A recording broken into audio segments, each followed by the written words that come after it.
السلام علیکم ورحمۃ اللہ وبرکاتہ۔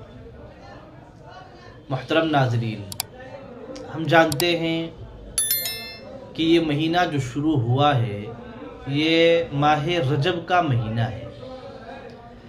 ماہ رجب کا مہینہ یہ اسلام کے اعتبار سے 7واں مہینہ ہے، اور اس مہینے کی فضیلت کے بارے میں ایک تو عمومی بات یہ جان لینی بہتر ہے کہ رجب کا مہینہ ان 4 مہینوں میں سے ہے جو اللہ تبارک و تعالیٰ کے یہاں قابل احترام ہے۔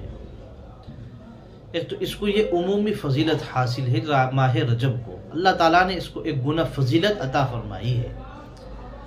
پھر دوسری بات یہ ہے کہ اللہ کے نبی صلی اللہ علیہ وسلم جب رجب کا چاند دیکھا کرتے تھے اور ماہ رجب شروع ہو جاتا تھا تو نبی پاک صلی اللہ علیہ وسلم وہ دعا پڑھا کرتے تھے۔ وہ دعا کیا تھی؟ اللہ کے نبی ارشاد فرماتے تھے، اللہم بارک لنا فی رجب و شعبان وبلغنا رمضان۔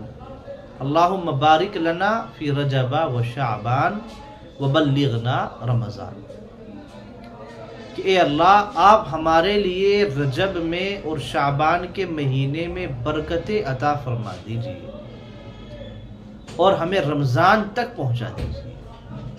یعنی اللہ کے نبی دعا فرما رہے ہیں کہ اللہ یہ جو رجب کا مہینہ شروع ہوا ہے اور پھر اس کے بعد شعبان کا مہینہ ہے، اے اللہ رجب اور شعبان میں ہمارے لیے برکتیں عطا فرما، ہماری زندگیوں کے اندر برکتیں عطا فرما۔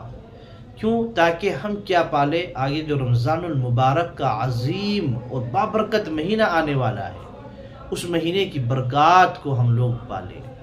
تو یہ نبی پاک صلی اللہ علیہ وسلم کا اس مہینے میں دعا مانگنا ثابت ہے۔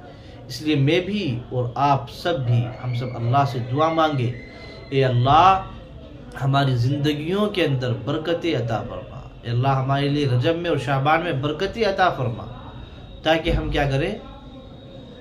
رمضان کے مہینے کو پالے۔ اللہم بارک لنا فی رجب و شعبان وبلغنا رمضان۔ نبی پاک صلی اللہ علیہ وسلم کا یہ معمول تھا یہ دعا پڑھنے کا، تو ہمیں بھی یہ دعا پڑھنی چاہیے اور اللہ تعالیٰ سے یہ دعا مانگنی چاہیے۔